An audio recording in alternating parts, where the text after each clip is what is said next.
حضرت جعفر طیار رضی اللہ عنہ حضور اکرم صلی اللہ علیہ وسلم کے چچا بھائی اور حضرت علی رضی اللہ عنہ کے حقیقی بھائی ہیں۔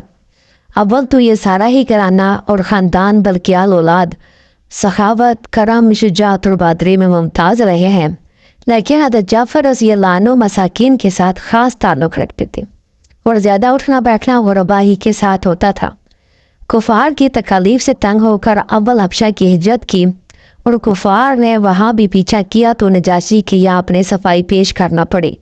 وہاں سے واپسی پر مدینہ طیبہ کی ہجرت کی اور غزوہ موتا میں شہید ہوئے۔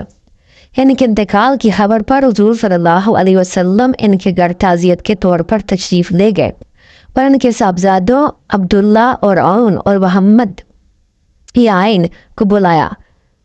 وہ سب کم عمر تھے، ان کے سر پر ہاتھ پھیرا اور برکت کی دعا فرمائی۔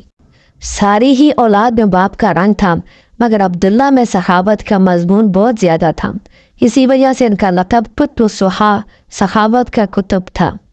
7 برس کی عمر میں حضور صلی اللہ علیہ وسلم سے بیعت ہوئی۔ انہیں عبداللہ بن جعفر رضی اللہ عنہ سے کسی شخص نے حضرت علی کرم اللہ وجہہ کی یہاں سفارش کرائی۔ ان کی سفارش پر اس کا کام ہو گیا تو اس نے نذرانہ کے طور پر 40,000 درہم بھیجے۔ انہوں نے واپس کر دیے کہ ہم لوگ اپنی نیکی کو فروخت نہیں کیا کرتے۔ ایک مرتبہ کہیں سے 2,000 درہم نذرانہ میں آئے، اسی مجلس میں تقسیم فرما دیے۔ ایک تاجر بہت سی شکر لے کر آیا، بازار میں فروخت نہ ہوئی، اس کو فکر و رنج ہوا۔ عبداللہ بن جعفر رضی اللہ عنہ نے اپنے کارندوں سے کہا کہ ساری شکر اس سے خرید لو اور لوگوں میں مفت لٹا دو۔ رات کو قبیلہ میں جو مہمان آ جاتا تھا وہ ان کے یہاں کھانا پینا ہر قسم کی ضروریات پوری کرتا تھا۔ حضرت زبیر رضی اللہ عنہ ایک لڑائی میں شریک تھے۔ ایک دن اپنے بیٹے عبداللہ کو وصیت فرمائی کہ میرا خیال یہ ہے کہ آج میں شہید ہو جاؤں گا، تم میرا قرض ادا کر دینا اور فلاں فلاں کام کرنا۔ یہ وصیتیں کر کے اسی دن شہید ہو گئے۔ صاحبزادہ نے جب قرضہ کو جوڑا تو 22 لاکھ درہم تھے، اور یہ قرضہ بھی اس طرح ہوا تھا کہ امانت دار بہت مشہور تھے، لوگ اپنی اپنی امانتیں بہت کثرت سے رکھتے، یہ فرما دیتے رکھنے کی جگہ تو میرے پاس نہیں، یہ رقم قرض ہے، جب تمہیں ضرورت ہو لے لینا، یہ کہہ کر اس کو صدقہ کر دیتے۔ اور یہ بھی وصیت کی کہ جب کوئی مشکل پیش آئے تو میرے مولا سے کہہ دینا۔ عبداللہ رضی اللہ عنہ کہتے ہیں کہ میں مولا کو نہ سمجھا۔ میں نے پوچھا کہ آپ کے مولا کون ہیں؟ فرمایا کہ اللہ تعالیٰ۔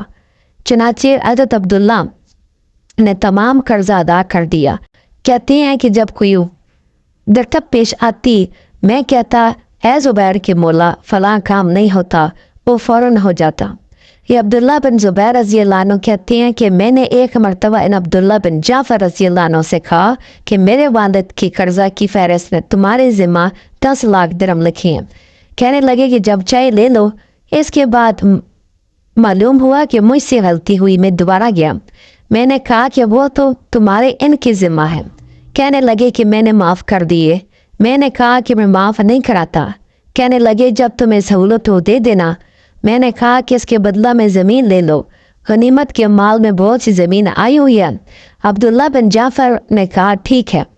میں نے ایک زمین ان کو دے دی جو معمولی حیثیت کی تھی، پانی وغیرہ بھی اس میں نہیں تھا۔ انہوں نے فوراً قبول کر لی اور غلام سے کہا کہ زمین میں مصلی بچھا دے۔ اس نے مصلی بچھا دیا، 2 رکعت نماز وہاں پڑھی اور بہت دیر تک سجدہ میں پڑے رہے۔ نماز سے فارغ ہو کر غلام سے کہا کہ اس جگہ کو کھودو۔ اس نے کھودنا شروع کیا، ایک پانی کا چشمہ وہاں سے ابلنے لگا۔ ان حضرات صحابہ کرام کہ یہاں یہ اور اس قسم کی چیزیں جو اس باب میں لکھی گئی کوئی بڑی بات نہ تھی، ان حضرات کی عام عادتیں ایسی ہی تھی۔